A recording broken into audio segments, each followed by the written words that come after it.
Into the Woods is a story about wanting, wishing, hoping. It's a story about individuals. It begins as a story about individuals. In this case, Cinderella and Rapunzel and the baker and his wife and Jack from the Beanstalk. Each of them individually wants something. And what the moral of the tale is that they may get individually what they want, but the story is about how they come together to collectively get something that they all want and need. So it's very much a tale about how we define what we want and also how we have to stand up as citizens of a larger group to do something that's in the best interest of all of us.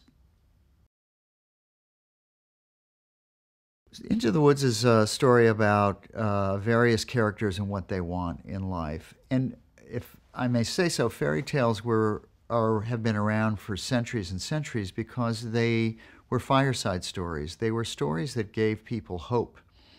They were stories that set in a time when people were serfs or peasants, that you might be Cinderella and get swept off to the ball and marry a prince.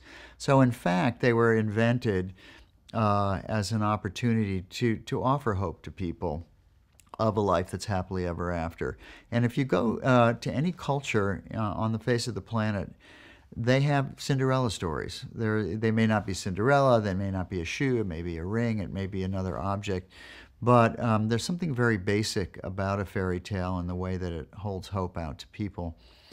And I think what we wanted to do in the piece is not necessarily debunk that, but to show that when you want something, what you go through to get it is as important as getting it. And you have to be careful that what you wish doesn't come at a cost or a price to someone else. The inspiration for The Witch came from a notion of someone that the rest of society backs away from. The person that's unattractive, that's smelly, that's stinky, that is repellent in a certain way, and not necessarily nice, but who does speak the truth. And I thought what was interesting in writing The Witch and a character like The Witch is that sometimes the truth doesn't come in a pretty package. And just because someone is nice doesn't necessarily mean they're good, a lyric of Mr. Sondheim's. So the witch became the stand-in for that. She's an unpleasant force in the storytelling, but also one that happens to be right. I think why Into the Woods is a particularly a wonderful subject for a movie is you have the ability to open up and see the magic of the fairy tale worlds, and where you're very constrained on the stage and you can only suggest Rapunzel's tower and what the witch looks like and how she transforms. And what's wonderful about filmmaking is it allows you to really have a complete vision. And I think the material here just allows itself to be gloriously beautiful and visual and exciting and scary and all the things that fairy tales are when you read them.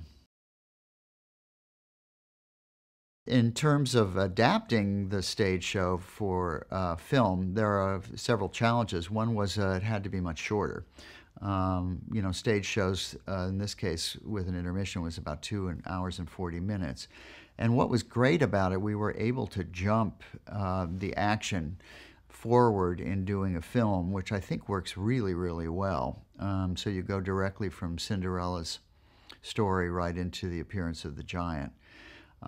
We had to sort of make the difficult choices of which songs to include in the movie and not. And of course, I worked with Rob Marshall very carefully in figuring out what he could support in a film and what we could support in the storytelling. So, you know, you hate having to sort of cut up your baby a little bit, but I think that Rob's done a brilliant job of bringing the musical to film and making it a film and not just a staged musical that's being filmed.